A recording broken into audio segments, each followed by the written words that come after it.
All right, guys, on this day, we're going to talk about going live with ads and exactly how to identify the winners and how to identify the losers. Now, this is going to be different depending on the product you're selling, depending on the ads you're running, but I want to give you a very basic rule of thumb on how to assess which ads are winners and which ones you should keep on and which ads are losers and which you should turn off. And essentially, the most easiest way to break this down is your cost per purchase. Now, as you can see in this column here, it's called cost per result. We can see the cost per purchase for each of these campaigns. And this, to me, is one of the most important metrics of running ads because it's going to determine whether to keep the ad on or whether to turn the ad off. Because let's hypothetically say your product, for every sale, you make a $50 profit. On one sale, you make $50 profit every time. Well, then your cost per purchase has to be less than $50 in order to make money.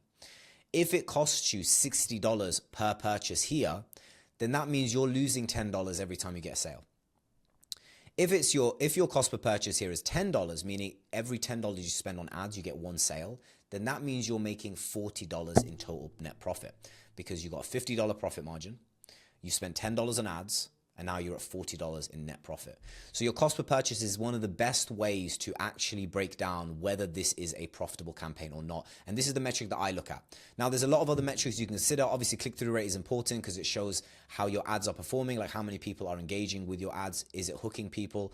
Your CPM shows how expensive it is to show it to 1,000 people. Your cost per click is showing how expensive it is to drive traffic to your website. So all these metrics are important, but they're secondary metrics because the one most important thing is your cost per purchase because that's telling you whether this is actually profitable.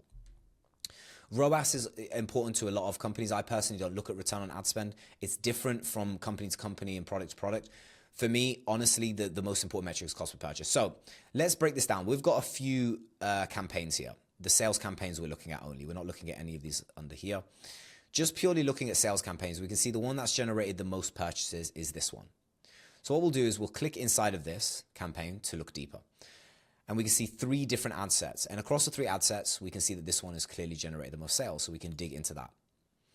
And across that ad set, we can see all the ads inside. This one is generating the most sales. And so all we've done is across all of our campaigns, we've looked at the ones that has generated the most sales. We've gone deeper into which ad set has generated the most sales and then which ad creative has generated the most sales. The reason we do that is because we simply want to see which creative has performed the best.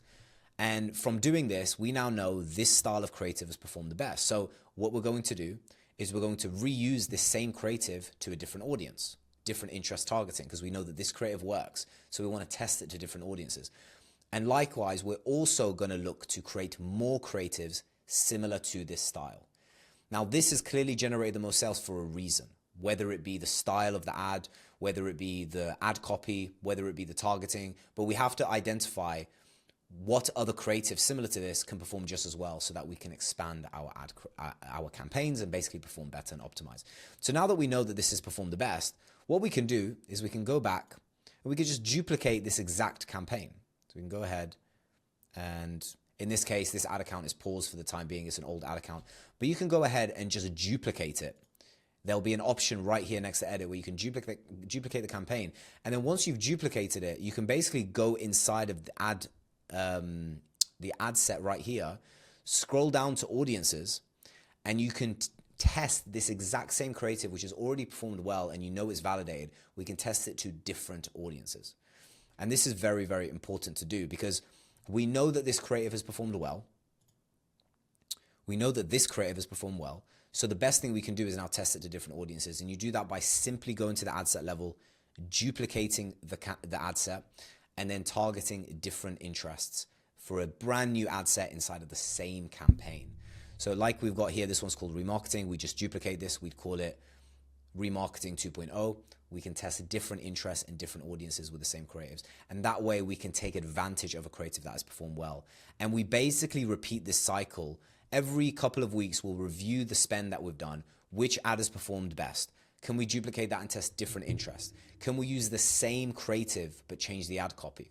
Right? This is the way you optimize with ads. You have to test all these different things. It doesn't mean you need to make new creatives every day because that's very time consuming and it can become exhausting. What it comes down to is identifying what your winners are and testing that to new interest, new audiences, testing that with different ad copies. And that's how you start finding ad sets and campaigns that perform very, very well. And it's really that simple, guys. It's just duplicating the ones that are performing best, and you find out the ones that are performing best based on the ones that have generated the most sales and based on the ones that have the lowest cost per result. So we can see across the cost per result, although this got the most sales, 40 sales, we can see that this one got the lowest cost per result. So 21 purchases, 48 per cost per purchase. So we dig into that. We've got one ad set. We'll go into that one. And we can see here across all of these, this is the one that got the most sales, this specific ad. And so we'll take this ad as well, duplicate it, test it with different audiences. So you're basically breaking down the ones that have generated the most sales and the ones that have the lowest cost per result. And by doing that, you will always optimize your campaigns over time and they will perform better as long as you stick to the structure, because it's worked very, very well for me. And I'm very confident that as long as you're spending on ads, you'll collect enough data to figure out which ones are performing well. And then if you want to optimize further, you then start making creatives that are similar to the best performers. And that's when you start to get better and better and better with the ads. Now, if you want to really maximize reach and maximize performance, the best thing at this point is to supplement your Facebook ads and your paid ads. You want to combine it with organic.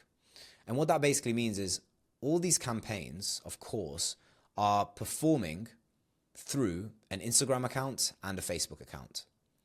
As you can see here, the way it's going to be shown to the end customer or the people that are scrolling on Facebook, this is going to be shown in various ways. So if I just expand this and we look at, let's go in here, we can see here, this is the way it's going to come out in stories. Let's see, advanced preview. We can see here in the Instagram feed, it will show up like this. In the Facebook feed, it will show up like this. So these are all different placements.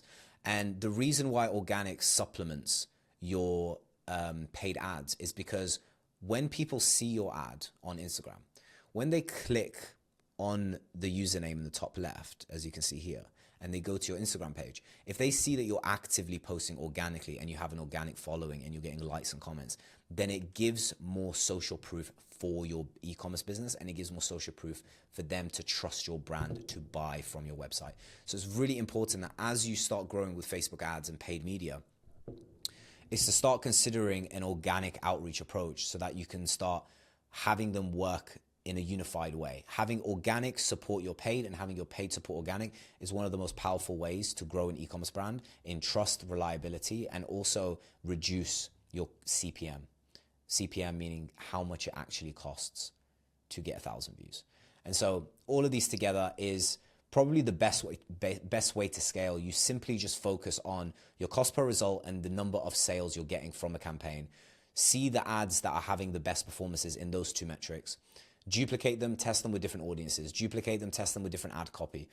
And through doing that, you will find the best performers, and then you can make similar ads that follow that same theme as those best performers. And on top of that, start posting organically to supplement your paid ads. And if you follow all of those rules, I'm very confident that you'll be able to grow your brand very, very fast. There'll be an exponential growth at one point because I've seen this happen with so many e-commerce brands.